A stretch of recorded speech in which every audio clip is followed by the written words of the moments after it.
Gustazo tenerte acá en Urbana. Horacio, ¿cómo estás? Gracias, querido Michel, gracias por tu más que generosa presentación. Y sí, como todos, estamos preocupados porque vemos que es una situación que se complica cada vez más. El discurso de Milei es claro que es un discurso al poder económico. No le interesa para nada al pueblo ni los que lo votaron, ni los que lo votaron, que no piensan por sí mismos y lo votaron. No les interesa nada y va a seguir avanzando mientras el pueblo no le ponga ningún límite. El único que le puede poner un límite es el pueblo. Estuve en la movilización del miércoles 11 de septiembre, fue más gente que otras movilizaciones, pero no éramos más de 10.000 personas.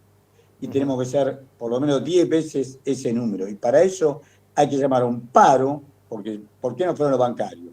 ¿Por qué no fue los docentes? ¿Por qué no paraste? Si vos, ¿por qué no fue Mata? O fueron, pero fueron pocos. ¿Por qué no fueron la cantidad de gente? Fueron más que nada los militantes.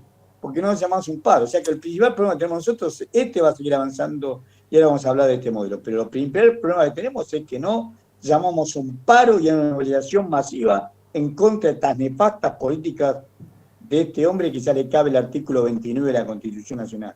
El artículo 29 de la Constitución Nacional dice que son infames traidores a la patria, infames traidores a la patria los que sean nuestros recursos, nuestra riqueza natural, nos endeudan y envilecen a nuestro pueblo como está haciendo este gobierno. Yo digo muchas veces que, como dice el poema de Cazuza que cantaba la Versuit, ¿no? Esto es un museo de grandes novedades.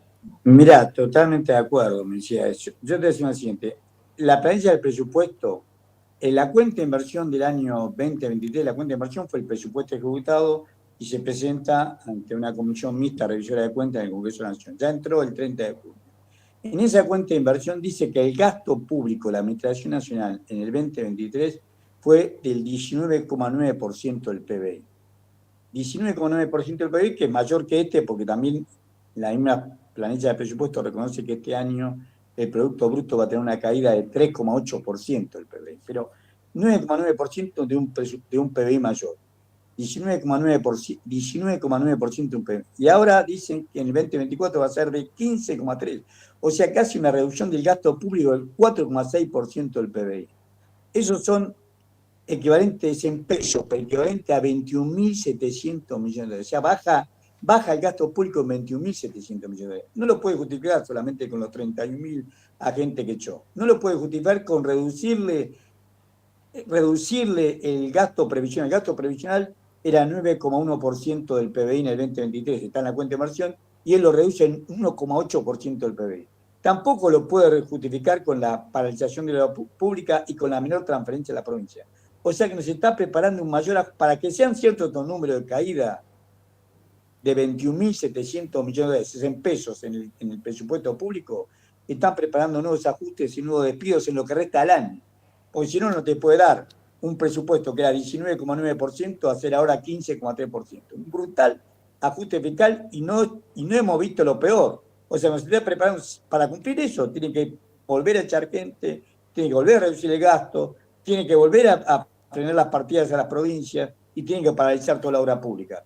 Solamente así podría justificar ese gasto. Y lo mismo dice para el año 2025, que va a ser 15,2% del PBI. O sea que acá tenemos un grave problema. Un presidente que cree que gobernar, él dice, lo dice claramente, no, lo que tenemos que hacer nosotros es estabilizar la variable macro. Para él la variable macro son tener superávit fiscal primario, porque el déficit financiero lo tiene, y ahora vamos a hablar también de eso, y tener superávit comercial, si querés también vamos a hablar de eso, y después tener un equilibrio monetario y un equilibrio cambiario.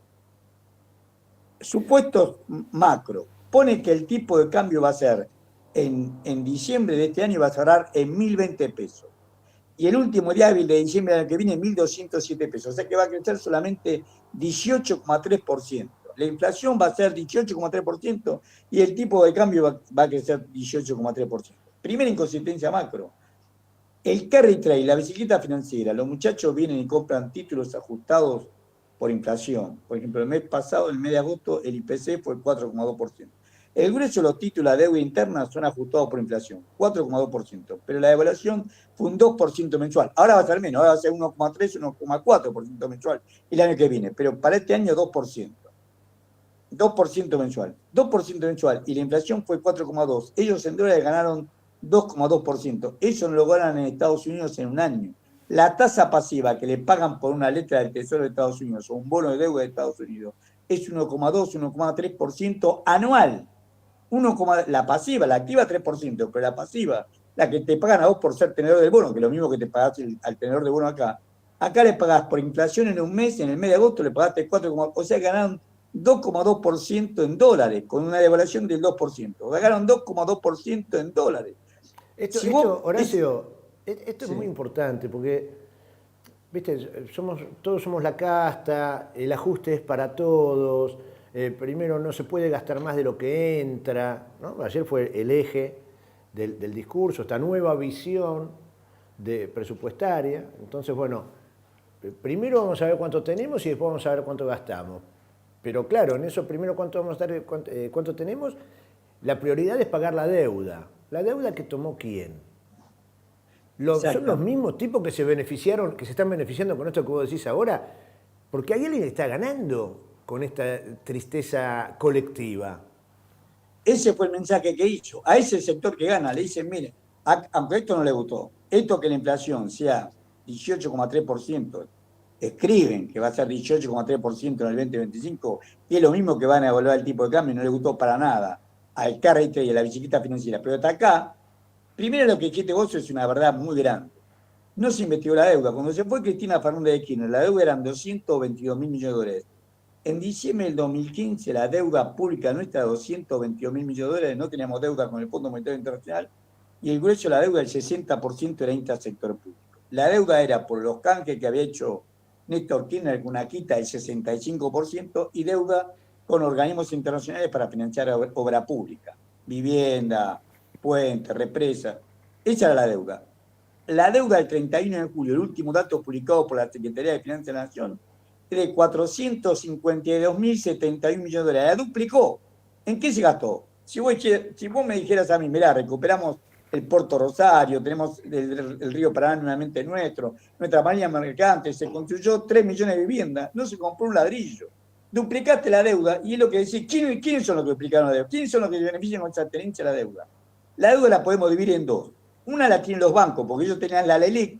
Este enfermo de Milei, que le cabe el artículo 29 de la Constitución Nacional por ser un gran mentiroso, si nosotros solucionamos la bomba de la LELIC, la pasaron a la deuda pública, se la sacaron los bancos, era un cáncer encapsulado en los bancos, pero te la pasaron a vos, a mí, a todos los que me están viendo o escuchando.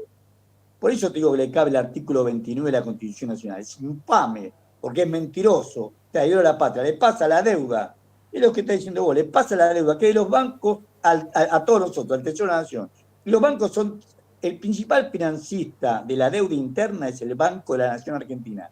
Casi el 75% de los depósitos que capta lo tienen títulos públicos. Eran no solamente la LELIC que tenían ellos, sino que compraron más títulos públicos. Uno de los principales financistas de la deuda interna es el Banco de Nación. Los bancos privados también lo mismo. Credicop, Macro, todos ellos tienen gran porción de títulos públicos. Tienen más captado en títulos públicos, de los depósitos que captan, tienen más alto porcentaje en esos títulos públicos que los préstamos que dan. Eso es uno. El segundo, que es lo más importante, los acreedores externos, son un grupo de empresas muy grandes, son fondos de inversión muy grandes. BlackRock, lo hemos hablado alguna vez contigo, si fuera un país sería el tercer Producto Bruto Interno del mundo. Yo tengo los datos a febrero del 2024, donde dice que administra activos financieros por 10,3 billones con B larga, 10,3 billones de dólares. Si fuera un país sería el tercer PBI del mundo. Primero Estados Unidos con 26 billones de dólares, segundo China con 22 y tercero vendrían ellos. Recién cuarto vendría Japón con 6 billones y quinto Alemania con 5. Y sexto la India con casi 5. O sea, si fuera un país, bueno, BlackRock, Vanguard, Fidelity, Pinco, Gran Mercy, Greylock donde fue a trabajar Sergio Massa. Todos estos son los grandes acreedores de la Argentina. Y a ellos les está hablando. Ahora también quiero decirte lo siguiente.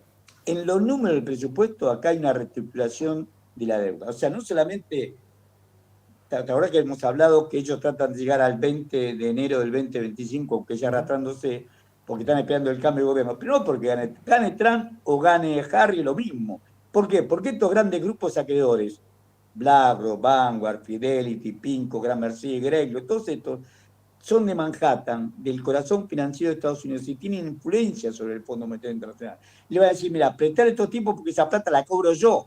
Van a obligar a ellos a que nos presten.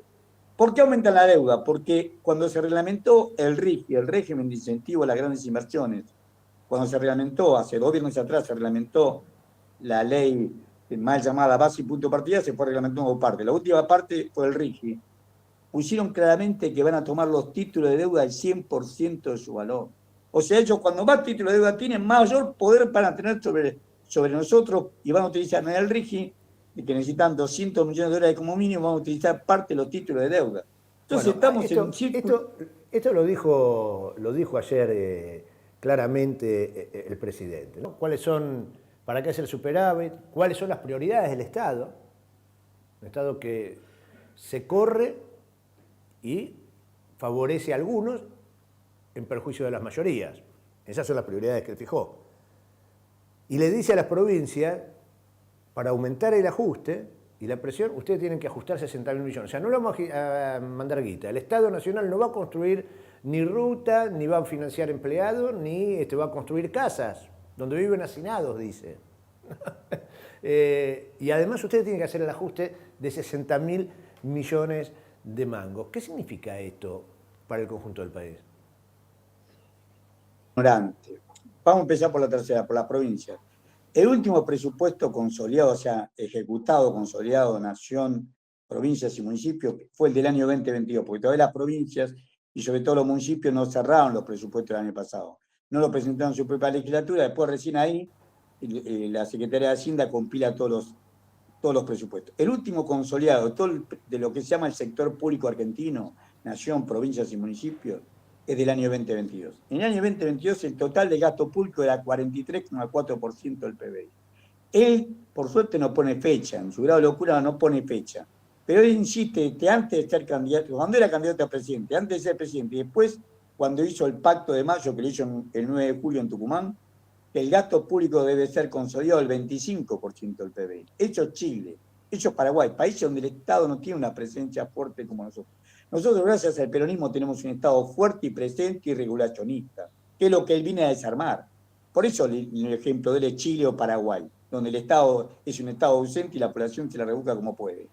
Nosotros tenemos un Estado presente con sistema previsional, con sistema social, con sistema de salud. Bueno, 43,4%. De eso, el 24,4% fue el gasto del Estado. Por eso en el 2023 ya hubo un fuerte ajuste, porque lo hizo Massa, año electoral y perdimos las elecciones. Fue 24,4% del presupuesto de la Administración Nacional del PBI en el 2022 y Massa lo llevó al 19,9% en el 2023.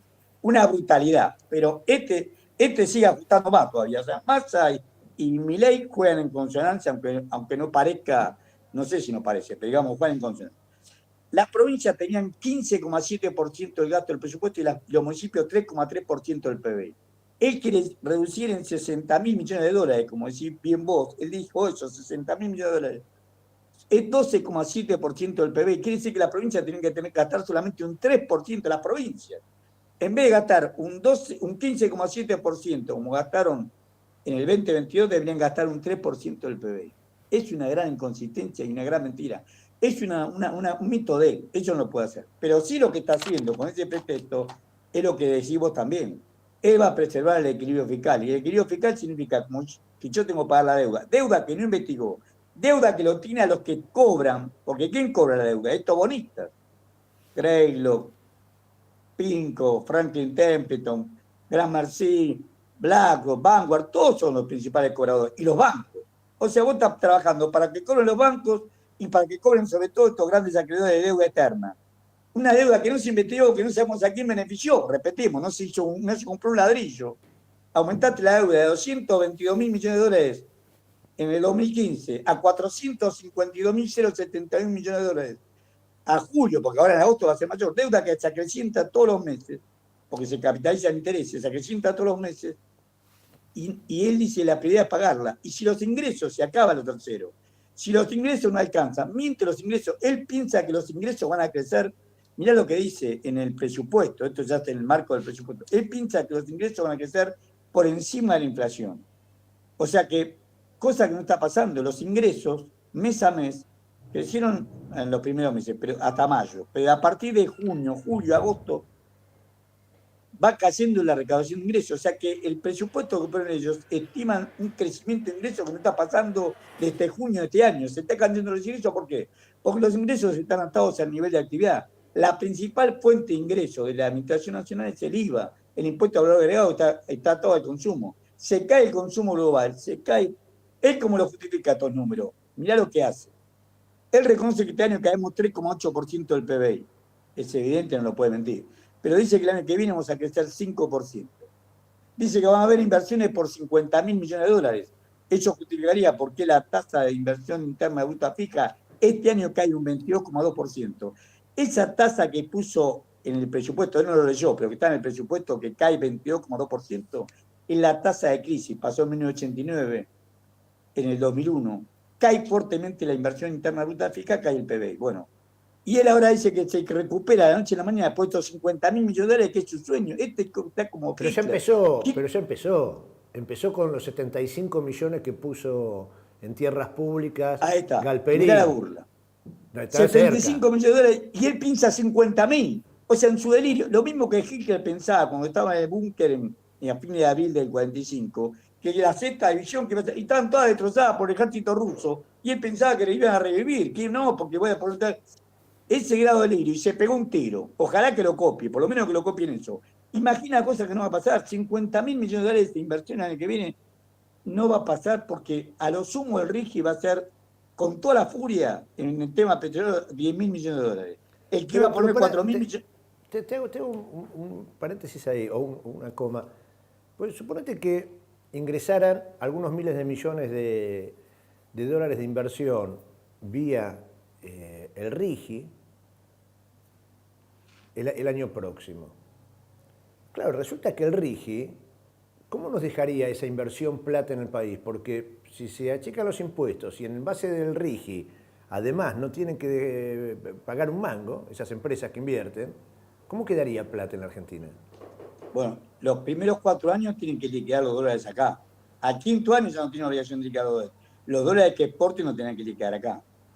Aumentando la producción, o sea, vos generás trabajo, demandás insumos, por más que traigas máquinas de cuero, vas a demandar materia prima acá. No van a traer.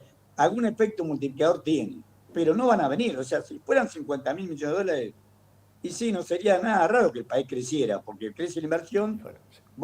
Ahora, crece esa inversión, pero no para todos.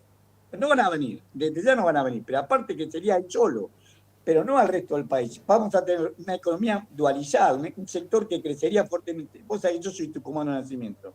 Lo mismo nos pasó con Sáenz Caña. Cuando pusieron Sáenz Caña Montero, sí, Sáenz Caña producía, pero producía para afuera. Eran muy pocos los caminos que se vendían dentro de la provincia. ¿Por qué? Porque la provincia no tenía capacidad de consumo. Y acá no va a pasar lo mismo. Ellos van a producir para los sectores más ricos y para exportar.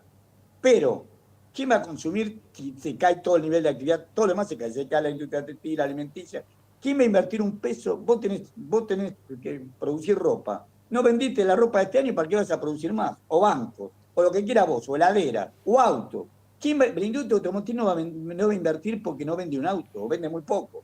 Está vendiendo, entonces, cuando no tienen consumo, vos para invertir, el consumo interno es importante.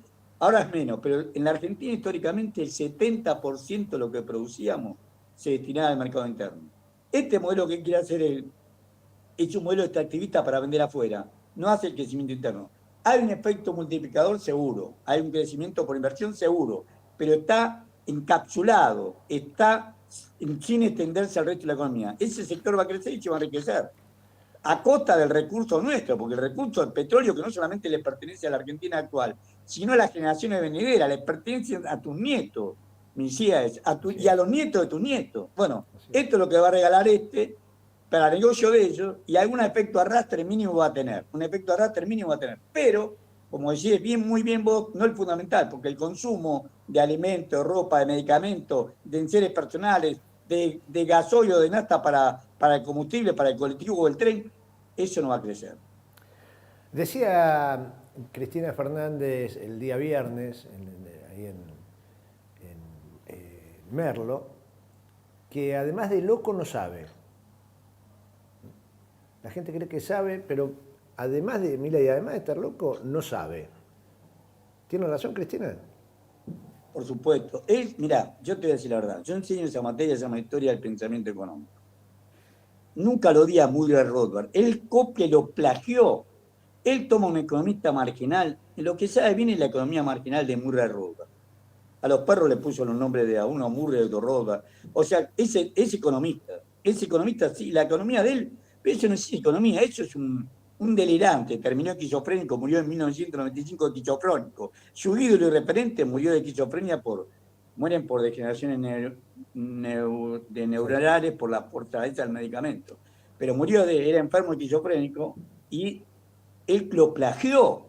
La editorial de que sacó 2 libros, muy Rodolek, lo demandaron porque él había copiado, tradujo y copió. Inglés sabe, o alguien sabe inglés porque lo tradujo. Lo demandaron por eso, pero no sabe de economía. Él sabe de ese sector marginal. La escuela austríaca ya de por sí era bastante marginal. Dentro del concepto económico, por eso lo odia a Keynes, porque Keynes demostró lo ridículo de la escuela austríaca. Dice ese equilibrio general no existe, esa libertad de mercado no existe, son teorías, yo nunca lo vi. Keynes dice, por eso Keynes llamó a su libro La teoría general sobre el interés y la ocupación del dinero. Y en el prefacio dice ese equilibrio que hablan los guarrasianos, que es una de las escuelas neoclásicas, no existe. Nunca lo vi. Yo tengo tantos años de economista y nunca tenía 46 años cuando hizo el libro. Y yo nunca lo vi. Bueno, esta es la realidad que lo hizo en 1936 y nació en 1890, en 1888. Lo único que ha hecho Milei es convertir todo en deuda. No es que por solución el problema, convirtió el déficit fiscal que dejó Alberto Fernández y Sergio Massa, 4,7% del Producto Bruto, una barbaridad, en deuda, en título de deuda. Y convirtió la LELIC, que eso sí, es verdad, eran casi 10,9 y pico por ciento del PBI, 52.000 millones de dólares era lo que convirtió en título de deuda. ¿Cuál es el negocio? ¿Cuál es el mérito? Convirtió todo en deuda. ¿Cuál es el mérito? Una deuda que ahora estamos pagando y él hace el ajuste para pagarla. ¿Y quiénes son los tenedores? Los bancos en la LELIC. Credicop, Macro, Supervil, Santander, Bilbao Vizcaya, los bancos locales y ahora el Nación, porque le hicieron comprar títulos de deuda, títulos de deuda del Banco Nación. Te repito, casi el 75% de los depósitos que capta el Banco Nación es para financiar la deuda pública. Horacio, mil gracias, como siempre. Agradecido saber que soy yo, me decía él. Nunca me olvidé del gesto que tuviste conmigo, sabiendo que mi papá era admirador de tu padre, que me llevaste a mí a la biblioteca, sabiendo que yo decía a mi viejo que siempre estaría orgulloso de mí gracias a vos. Siempre te agradezco ese gesto. Un abrazo grande, Horacio. Un gran abrazo. Siempre un gusto, siempre muy nutritivo escucharte.